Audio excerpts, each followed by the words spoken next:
Au magazine Automoto, on n'est pas les derniers à vous avoir dit le plus grand bien de l'Audi R8. Mais franchement, c'est pas un peu cher, un peu encombrant, un peu too much quoi? Finalement, on a peut-être trouvé encore mieux. C'est aussi une Audi, mais c'est le TTRS.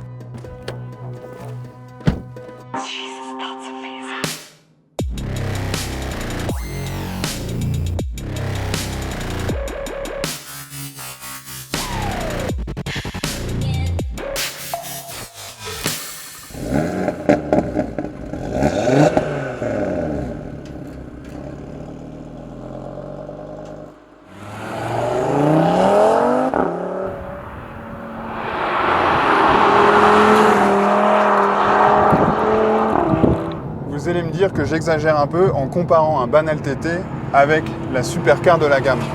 Mais franchement, depuis le siège conducteur, y a de quoi confondre les deux. On a affaire à la même ambiance, très sportive, avec une planche de bord épurée et surtout ce même sublime volant avec le gros bouton rouge ici pour démarrer le moteur. On se rend très vite compte aussi que la sonorité est bien celle d'une vraie sportive. Le TTRS reprend bel et bien le moteur de son prédécesseur. Comme le moteur de la RS3, il s'agit d'un 5 cylindres turbo. Il a été un peu revisité. Il a notamment maintenant l'injection directe et indirecte. Avant toute chose, il régale par le bruit qu'il fait.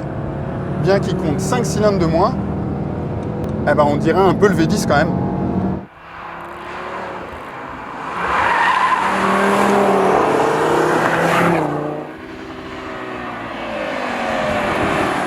Audi a d'ailleurs pensé à équiper le TTRS d'échappement à clapet actif pour encore davantage en profiter.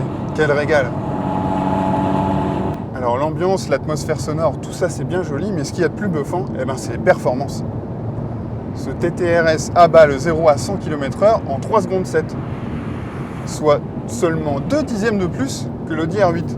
Franchement, à moins d'avoir un chronomètre dans la main quand on conduit, c'est difficile de s'en apercevoir.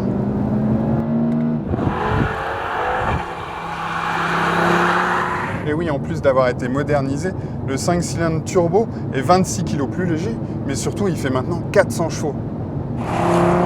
Mais pas de panique, avec les 4 roues motrices, c'est facile de gérer la cavalerie, et puis il y a systématiquement une boîte robotisée pour assister le pilote.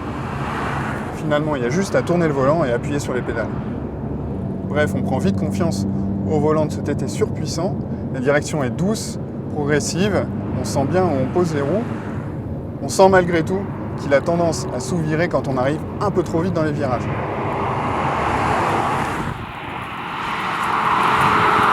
C'est ce que reprocheront justement les esprits les plus chagrins à ce TTRS. Évidemment, il n'a pas le tempérament de feu d'une supercar, il n'a pas non plus le caractère d'une Porsche 718 Cayman.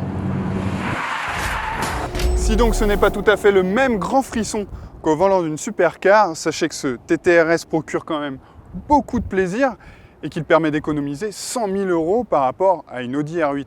Alors pourquoi pas s'acheter un TTRS neuf et dans quelques mois une R8 d'occasion? Qui dit mieux? Si vous voulez en savoir plus sur ce TTRS, je vous donne rendez-vous dans le numéro d'Automoto du mois d'octobre. Et si vous voulez voir plus de vidéos, je vous donne rendez-vous sur les chaînes Dailymotion et YouTube de notre site automoto.com. Ciao!